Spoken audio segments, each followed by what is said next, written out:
Do you have any interests that are like supposed to stay in the bubble that you found them in? Like I have people I know specifically from interests that we share, and some of them mixing and matching is fine, but others are not supposed to be seen in the same place, much less unprompted. But recently a bit of art popped up on my timeline, and it was an honestly good piece of art of LeBron James carrying Steph Curry by his ass. Night night, he said as he beat the Lakers. I wasn't sure if this was some kind of in-joke that I just wasn't aware of. I don't follow basketball that closely, but I do follow its stars like LeBron and Curry as concepts. They have like an amorphous form in my brain as like a little homunculus that you can do things to like you would a fictional character. It's honestly a problem. I gotta work that out with my therapist. But captioned on this tweet was a hashtag that I kinda knew by clicking I was going down a rabbit hole for. Hashtag Bron Steph, their ship name. And yeah, like most ships that exist on the internet, an active agenda and grassroots propaganda wing exists. Unironically, a Bron Steph truther. And then you got like the 5G tower dog. But scrolling through this tag, you're seeing a lot of people that are experiencing this for the first time like me, and just wholeheartedly embracing it, I guess. Like if you goon to hashtag Bron Steph. Scrolling through hashtag Bron Steph, shaking ass, and all of these are from like the last 2 days. It really was this one drawing that acted as the key in the lock that opened Pandora's box, that opened the wider world to Bron Steph Yaoi. This same art style can be seen in other places. Bron Steph x Bat Cat, where Curry is Catwoman. They got LeBron James with the eyeshadow on so the Batman mask blends in. It is funny to see the occasional Bron Steph post that's like a decade old and they had no idea what it was going to mean down the line. But it really is just one artist putting in the work and spreading the agenda of the ship that they and only they are writing for. In fact, the person we got here is King Chef Yaoi. From what I can tell, they headcanon Curry as the sub and Bron as the dom in this relationship. They're in the banner and profile picture respectively, taking the stances presumably they would do in bed in this person's head. And this is a recent account made in February, but the thing is, this person has single-handedly been working to push the Bron Steph agenda and have successfully had it break containment. Like, you need to understand this person is deep in this shit and they are not joking about it. But when I say not joking, I mean they know that none of this is real. They even refer to it as delusional shits and giggles. So even if there is like some real investment in this ship, it more functions as a really long-term bit before anything else. And I want to show you some of the lengths they've gone through for the sake of that bit. As like essentially the godfather in the public consciousness and awareness of this ship, they have the platform to dictate how people will start headcanoning these characters, and they explain the reasoning behind each. Curry's the bottom because that's my preference, and I like diva tops who complain a lot, lol. This is also why I think Luca is a top. If you like bottom Bron, aka Steph Bron, not Bron Steph, because the top's name goes first. Cool, but you're not gonna find that here because I only like Bron Steph. This early on, we're basically having the dom and sub positions just assigned to these people in the ship because this is the only person giving interpretations of it. If you feel so strongly about it, go make your own NBA Yaoi yourself then. I'm not about to entertain top-bottom discourse over this.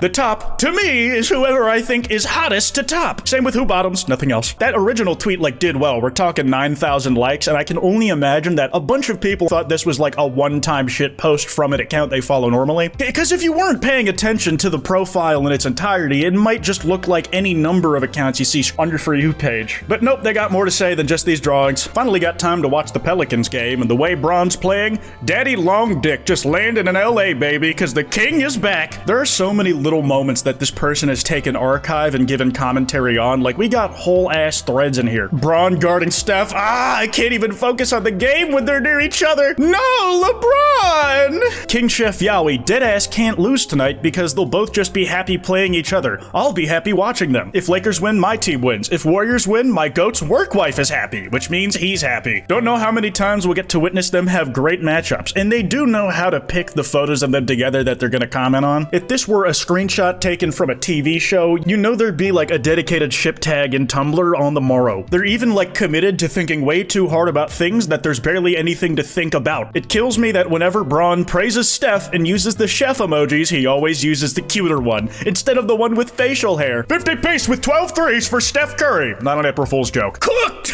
It's like even funnier considering, you know, you have to like deliberately choose it. Yeah, I know what you are. And that he's never been shy / always shameless in admitting how much he wants Curry, lol, giving him his flowers. The latest photo in Bron's Instagram dump is him and Curry. It's just incredible that this person doesn't seem to be faking about either of the interests they're showing on this account. They regularly tune in to like their favorite players' games and they have commentary to give on them as it happens. They've got opinions on who does what in bed. They're pulling out Yaoi terminology I've never even heard of before. before. It just reminds me of his Olympics bronze Steph pics again. Fuck, take me back. I need to rewatch Court of Gold. It's just a chest contact. They basically fused like Gogeta. It's an act somehow even more erotic than real sex. Now, I don't expect to hear a lot of these words used in the context of the NBA, but at least like I know what everything is that makes up the post. Somebody who saw that bronze Steph art and thought it was like completely a joke and not serious, clicking on this account, reading this probably scared them enough to have their dick curl back inside them. When your slutty Omega's on his heat and wants another round, but your Willie's been milked to hell and back and is gonna fall off, and they just attached 3 separate pictures of Steph Curry looming over LeBron James on the ground. He's Yamcha posing in the last one, which is cool. I can't remember exactly when, but at some point I said that LeBron's fans were turning more and more into a capital F fandom, like doing shit that you'd usually expect from somebody who likes Supernatural a little too much. Like they'd get pictures of him and go, oh my god, he's so cute. Well, adjacent to the Yaoi is people who just like either LeBron or Steph individually. That person is their muse, and they take pictures of them doing literally anything. Steph covering his face when he's stressed out. Aw, he's so cute. My cutie-full Omega 6'3" goat. He's so cute. And naturally, a Sanrio-related reaction image is necessary here. Now, everything I've shown you here does kind of exist in a vacuum. It's really only a topic of discussion we're involved in because it broke containment via one viral post that brought us to this account. You'd think that this person is gonna get a little more attention than they're used to for tweeting shit like this, and then it'll probably go back to normal with maybe a few recruits picked up along the way. But no, we're talking about someone who is actively trying to push an agenda. And they're not subtle about this in the slightest. Everything that you've read that can seem kind of ironic? No, maybe seeing these you didn't even know what Yaoi was, but there might be at least one person out there who finds out through this and decides this might be for me. King Chef Yaoi over here has got you covered with the hashtag Bronze Steph starter guide. I was very certain that this was just gonna be a bunch of hyperlinks to like Rickroll equivalents. Like a Bronze Steph lore video? Give me a break. Who's spending the time on that? And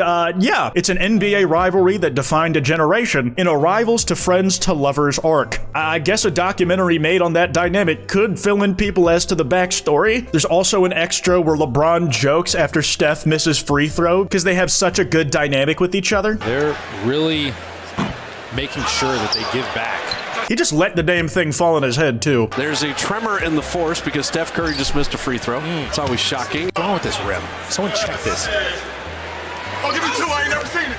Drops it. But it's so cute. Wait, no, I cannot let this get me. But there's like just a bunch of stuff to get you up to date on the history of LeBron and Steph. A mini movie based on the 2016 NBA Finals. Some of the most hype moments with aura that these two have been involved in. They even have places to get you up to date on how the NBA works based on exactly where you're coming in from. There's an NBA rules for dummies. There's how the NBA works. And hell, even if you're like a repressed Eastern European Fujoshi, you can get into this. The Clueless European's Guide to NBA. Hell, if you've never seen basketball before, here's the rules in 5 minutes. They give you multiple paths in what you can do. You can do the whole curriculum getting backstory, or if you just want a really quick rundown, this 17-minute video will give you the basics. They do all of that so they can recommend you unironic Bronze Steph smut fanfiction. The first one is the Love and Basketball series. Explicit. Lots of sex. This takes place during their 2016 matches and eventually the NBA Finals. It can be read for just fucking about LeBron and Steph's first encounter and how it goes from there. And the third book in the series is about their fuck buddy situation while the NBA Finals happen. We're really like expanding on literature here. There's one based on the post-Olympic celebration in Paris. I've never been the guy who gets into fanfiction about real people, but I'm envisioning what it might be like to be someone who's into Bronze Steph. You see the actual real-life moments happen between these people, their interactions and how they gel off each other. Then they like win the Olympics for real. If I was into Bronze Steph and I had all that happen to me, I think one of the first things I would do is write a fan fiction about how they celebrated. Like, I used to just not get the appeal, but to make up and lie in your mind about what somebody in real life could be doing right now, I do that all the time already. I've written fan fiction in my head about what one of my homies is getting up to tons of times. And as genuinely as I believe this person is doing it to spread the Bronze Steph agenda specifically, I do think their ambitions do go beyond that, man. Like, to me, this is for sure not this person's first go around being into Yaoi. I mean, how could it be with how knowledgeable they are? I want more people interested in Bronze Steph. I want to get them to love basketball too. I want to give the NBA more viewership with a Fujoshi audience. If it requires the quote retweet flood for it to happen, I can sit through it. Anyway, this whole thread explains my view on NBA viewership law lost and what they need to do if the league's serious about it. Like, this person has a multi-point plan on how to save the entire league and using a vector that they are like uniquely qualified to take advantage of, liking basketball and also men kissing. They're making strides in that direction in their own way. Let's see what they propose. Bron and Steph should kiss, or at least do some bromance promo together, like the shit they were doing in the Olympics. Ratings are tanking, so the only way to save it is to get Fujos. What you need is some die-hard, quality-agnostic Yaoi fans. People who are just there for the big burly men being with each other. Get Fujos on the NBA Yaoi and make Bron Steph merch the way K-pop companies and Hoyoverse promote themselves. The thing is, this would genuinely just work. It's a proven model, and all it would take is the NBA doing it for real. Like, they'd have to commit and get behind it full way, no matter the consequences,